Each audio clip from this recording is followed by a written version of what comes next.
কি সমস্যা দাদা আপনাদের এখানে? সমস্যা আমাদের বিগত আজকে 5 বছর না, মিনিমাম 10 বছর ধরে আমাদের এই রাস্তাগুলো পুটিয়া, আশাবাড়ি, রহিমপুর, হ্যাঁ আমরা দেখেন এমন অসুবিধাতে আছি শুধু রাস্তা নিয়ে। আমরা একটা ডেলিভারি রুগী নিয়ে আমরা হাসপাতালে যেতে পারি না। মানে এমনকি একটা মোটর সাইকেল, একটা বাসও ইংলিশ মিডিয়ামে যাবে, স্কুলে যাবে, তাও বর্ষার সময় আসতে অনেক কিছু অসুবিধা। আমরা চলতে অনেক খুব কষ্ট পাইতেছি।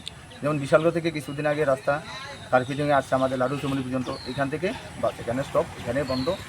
আর এই পরিস্থিতি আমাদের কতক্ষণ সহ্য করছে। কি কারণে? আবেদন যে আমাদের মুখ্যমন্ত্রী সাহেব এবং এই বিপ্লব কুমারজি এবং অন্যান্য আরও হাই লেভেল অথরিটি দিল্লিতে যারা আছে, তারাও আমাদের এই জিনিসগুলো একটু সলভ করে রাস্তাঘাটটা আমরা ইমিডিয়েটলি যাতে আমরা রাস্তাগুলো সঠিকভাবে আমরা চলাফেরা করতে পারি। রাস্তার কাজটা কি কারণে বন্ধ কিছু জানেন বিষয়ে? না, এমনিতে আমরা জানি না। রাস্তাঘাটটা কিছুদিন আগে এখানে এসে বক্সনগর ঢোকার পাশে সাথে সাথেই এখানে কাজটা বন্ধ হয়ে গেছে। প্রায় মোটামুটি 1 মাসের উপরে হয়ে গেছে। হ্যাঁ, এই কাজটা বন্ধ হয়ে গেছে টোটালি।